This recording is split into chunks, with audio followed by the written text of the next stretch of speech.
अस्सलाम वालेकुम नाजरीन, आज हम बात करेंगे लाहौर पुलिस या पंजाब पुलिस के अंदर छुपे डाकुओं और चोरों की, जिनकी निशानदही आइंदा चंद रोज़ में भी होने वाली है। और उसके साथ साथ गुज़िश्ता कई रोज़ से आप सोशल मीडिया के ऊपर देख रहे होंगे कि बहुत से पुलिस एहलकार जो डकैतियों के अंदर, अगवा के अंदर या दीगर जो जराइम के अंदर मुलविस हैं, उनको बेनकाब किया जा रहा है। इस हवाले से आपको बताएं कि वज़ीर आला पंजाब मरीम नवाज़ की जानिब से जब उन्होंने जो है इस ओहदे का जो कलमदान संभाला, तो उसके बाद उनकी एक प्रायोरिटी थी कि पंजाब को क्राइम फ्री करना है।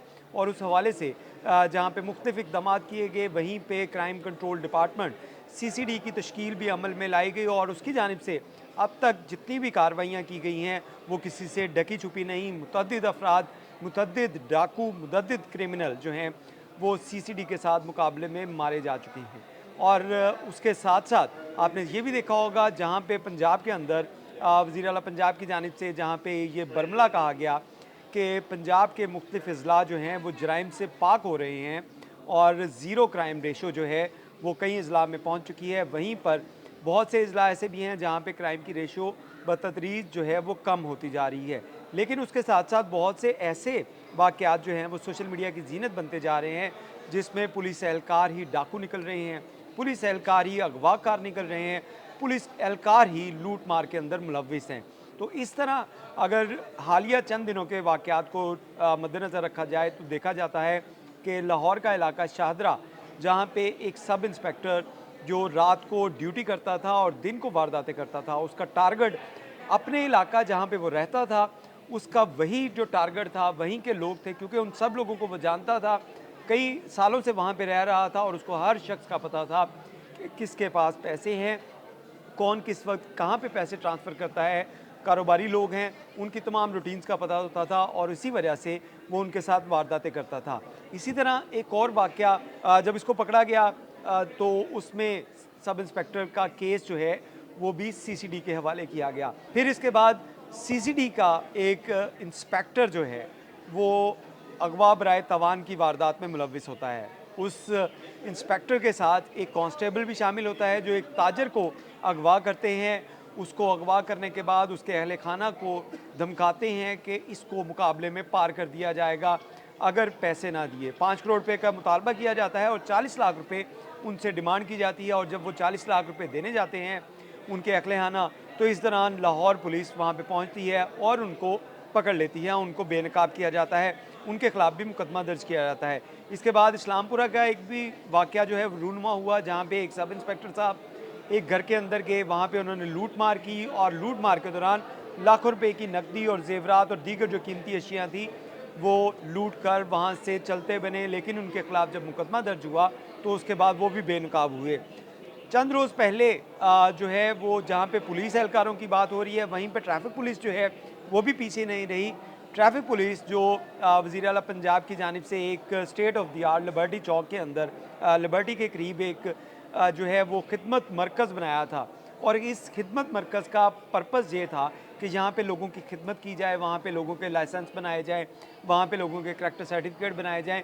लेकिन कुछ करैक्टरलेस जो पुलिस एहलकार वहाँ पे तैनात थे, उनकी आइडेंटिफिकेशन की ASP गुलबर्ग की जानिब से। ASP गुलबर्ग ने देखा कि उस एरिया के अंदर बहुत से लोग ऐसे रात के वक्त में आते हैं, गाड़ियाँ आती हैं, वहाँ पे लाइसेंस जो हैं वो उनके बनाए जा रहे होते हैं, लेकिन उनके ड्राइविंग टेस्ट नहीं होते। ये तमाम चीज़ें जब फॉलो कर रहे थे ASP गुलबर्ग, तो उसके बाद उनकी निशानदेही की गई और बहुत से ऐसे लोग जो हैं जो इस घिनौने कारोबार में मुलविस थे, उनको बेनकाब किया गया, उनके खिलाफ मुकदमे का इंदराज हुआ। तो जहाँ पे operation police, investigation police, CCD और ट्रैफिक पुलिस के एहलकार थे, वो तमाम के तमाम पकड़े गए, कानून की गिरफ्त में आए, उनके खिलाफ मुकदमा का इंदराज हुआ। इसी तरह अगर देखा जाए तो लाहौर पुलिस के सिर्फ रवां साल का अगर डाटा देखा जाए तो लाहौर पुलिस के 88 ऐसे अफसरान और एहलकार हैं जिनके खिलाफ मुकदमात का इंदराज हुआ। उन्होंने किसी जगह पे चोरी की, किसी जगह पे डाका मारा, किसी जगह पे लोगों को अगवा किया, किसी जगह के ऊपर मंशियात बेची और कई जगहों के ऊपर बदतमीज़ी के वाक़यात जो रूनमा हुए। और इसी तरह बहुत से ऐसे इवेंट थे जिसके बाद उनके खिलाफ कानूनी मुकदमात का उनको सामना करना पड़ा। इसी तरह 28 के करीब जो पुलिस एहलकार और अफसरान हैं जिनको महकमे से बर्खास्त कर दिया गया। यानी कि अब कोई भी डाकू होगा वो सादा कपड़ों में होगा, पुलिस की यूनिफॉर्म में होगा, ट्रैफिक पुलिस की यूनिफॉर्म में होगा, वो भी पकड़ा जाएगा। और हर एक के लिए जो है वो एहतसाब जो है वो ज़रूरी हो चुका है, क्योंकि वज़ीर आला पंजाब की जानिब से ये डायरेक्शन दी गई थी कि शहर को क्राइम फ्री करना है। तो ये नहीं हो सकता कि डाकू चोर जो हैं वो तो पुलिस पकड़ती रहे और पुलिस एहलकार, पुलिस अफसरान जो इस तरह की वारदातें पहले भी करते थे, ये कोई नई वारदातें नहीं हैं, इससे पहले भी बहुत सी ऐसी वारदातें करते रहे हैं। लेकिन अच्छी चीज़ ये है कि एहतसाब उन लोगों का भी हो रहा है और उनमें से भी जो सीसीडी को दिए गए, जिसमें जो अनारकली का सब इंस्पेक्टर था जो शादरा में वारदातें करता था, उसको पकड़कर भी सीसीडी के हवाले किया गया। इसी तरह सीसीडी का जो अपना सब इंस्पेक्टर जो अगवा बराए तावान के वाक़े में मुलविस था, उसकी जो इंक्वायरी है, जो इन्वेस्टिगेशन है, उसके मुकदमा दर्ज हुआ, उसकी इन्वेस्टिगेशन भी सीसीडी के हवाले कर दी गई। और इसी तरह जितने भी पुलिस एहलकार अब संगीन जराइम में मुलविस हैं, उनको भी कोई माफ़ी नहीं है। पहले यही रवायत होती थी कि वो लोग जो हैं वो अपना महकमा उनका इंक्वायरी करता था, इंक्वायरी के अंदर वो क्लियर हो जाते थे और यह मुकदमा खारिज कर दिया जाता था या मुद्दई मुकदमा को बिठा दिया जाता था। लेकिन अब ऐसा होता हुआ नज़र नहीं आ रहा, क्योंकि वो तमाम लोग जो हैं वो सीसीडी क्राइम कंट्रोल डिपार्टमेंट की हिरासत में हैं और उनके साथ जो है वो कानून के मुताबिक उनके खिलाफ तहकीकात हो रही है। तो लिहाजा ये एक पॉजिटिव साइन है कि जहाँ पे डाकुओं चोरों के खिलाफ कार्रवाई हो रही है, वहीं पे पुलिस यूनिफॉर्म में मौजूद काली भेड़ों और डाकुओं चोरों के खिलाफ भी कार्रवाइयाँ हो रही हैं। जहाँ पे उनके खिलाफ मुकदमात का दर्ज हो रहा है, वहीं पर उनकी तहकीकात भी सीसीडी के हवाले की जा रही हैं।